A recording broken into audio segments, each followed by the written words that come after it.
The staff at the 93rd District Court in Manistee has spent the last 18 months planning the implementation of the Eastern Upper Peninsula Regional Mental Health Courts by partnering up with local community health agencies like Hiawatha Behavioral Health and Pathways Community Mental Health. Defendants suffering from a pre-diagnosed mental illness or show signs of having an undiagnosed disorder will be routed into the mental health court. Defendants will then be assessed by the CMHs to see if they qualify for the court under their predetermined guidelines. If qualified, he or she will undergo an intensive probation program monitored by the courts to ensure they follow the recommendations from the CMHs in regards to appointments and medication, and they will also be subject to regular checkups. So as we know, somebody with a mental illness, their ideal location wouldn't be in jail. So they may be committing criminal offenses, but penalizing them by having them sit in a jail cell and going without the proper treatment isn't the best route. Greg Schultz, a probation officer for the court, said more often than not, offenders enter into a life of crime due to irregular medicinal intake, as well as external forces such as a lack of appropriate housing, minimal education opportunities, and an inability to find a job. One of McDougall's jobs will be to help alleviate those extra pains and help the defendant find those opportunities, if applicable. We can't fix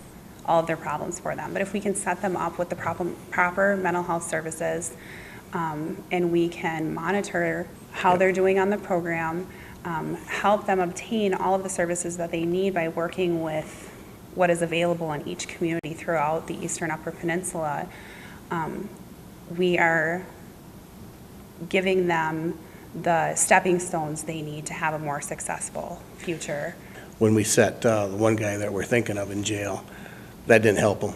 And then we got him out, started getting some contact with some people for housing, medication. That helped him. He has a responsibility to follow through with everything. So there's a lot put on that person, but we're on him. We're talking to him on a regular basis. We're checking on him on a regular basis, and that hopefully will keep them where they need to be.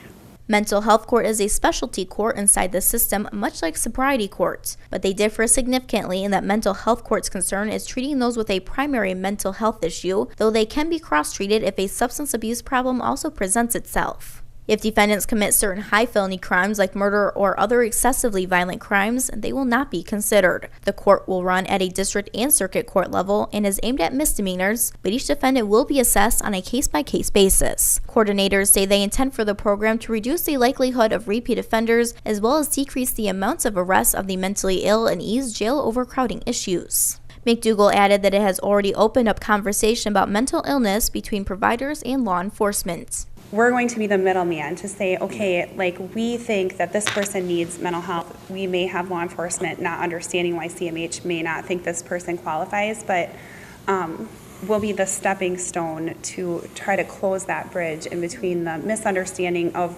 who qualifies for mental health services and when community mental health can offer those services. The goal is to have the program up and running by October 1st. Reporting from Manistee for ABC 10 and the CW5, I'm Chelsea Birdsall.